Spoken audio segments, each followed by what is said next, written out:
কোনো রাজনৈতিক দলের নয়, বাজেট সবার জন্য। মেগা প্রকল্প হাতে নেওয়া হয়নি।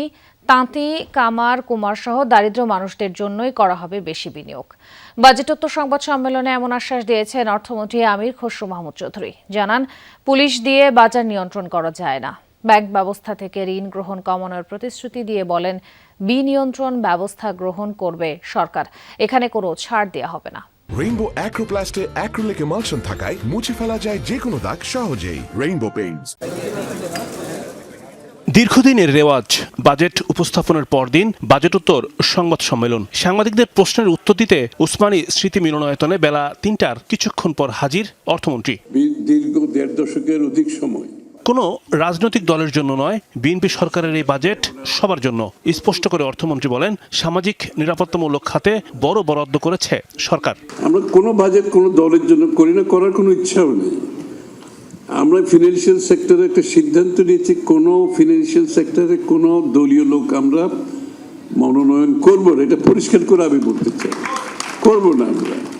তো সুতরাং বাজেট হচ্ছে সকলের জন্য। আমি তো বললাম বাজেট কাদের জন্য। পুলিশ দিয়ে মূল্যস্ফীতি নিয়ন্ত্রণ সম্ভব না। অর্থমন্ত্রী মনে করেন, এজন্য নীতি ও সরবরাহ ব্যবস্থার উন্নতি প্রয়োজন। সরকারি চাকরিজীবীদের বেতন বৃদ্ধি হচ্ছে। প্রশ্ন ছিল, এতে কি প্রজাতন্ত্রের কর্মচারীদের দুর্নীতি কমবে? বেতন বৃদ্ধি হলে তো দুর্নীতি কমার কথা। এটা তো স্বাভাবিকভাবে মানুষের যখন অভাব থাকে তখন দুর্নীতির আশ্রয় নেওয়াতে একটা প্রবণতা থাকে, এটা তো অস্বীকার করে লাভ নেই। তা আমরা আশা করছি তাদের দুর্নীতি ছাড়াও সরকারি কর্মকর্তারা বহুদিন ধরে পে স্কেল গত 11 বছর বোধ হয়, তাই না, এরকম কিছু হবে। বিনিয়োগ বান্ধব পরিবেশ নিশ্চিত করতে চায় সরকার। বাজেটে ব্যাংক ব্যবস্থা থেকে ঋণ গ্রহণের লক্ষ্য কমানো হয়েছে। মন্ত্রী জানান, বৃদ্ধি করা হবে জ্বালানি তেল, গ্যাস ও সারের মজুত। এই তেল কেনার সময়, গ্যাস কেনার সময় স্পট বাইং আমরা করেছি।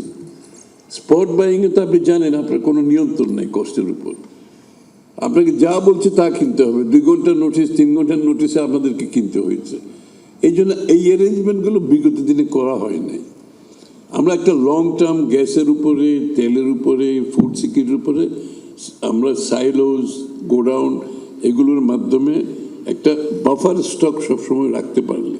বিনিয়ন্ত্রণ বা ডিরেগুলেশন কার্যক্রম বাস্তবায়ন করবে সরকার। এজন্য গঠন হবে টাস্কফোর্স। দায়িত্ব অবহেলাকারী শনাক্ত হবে, নেওয়া হবে তাৎক্ষণিক ব্যবস্থা। ভ্যালু ফর মানি আছে কিনা, এখানে আমি আমার টাকার মূল্যটা থাকবে কিনা, এইটার উপর বিনিয়োগের উপর আমি রিটার্ন পাচ্ছি কিনা, আমার জব ক্রিয়েশন হচ্ছে কিনা, যেটা আপনি বললেন, এবং আমাদের জলবায়ুর বিষয়টা। সুতরাং সব কনসিডারেশনটা মাথায় রেখে আমাদের এই প্রোগ্রামটা করা হয়েছে।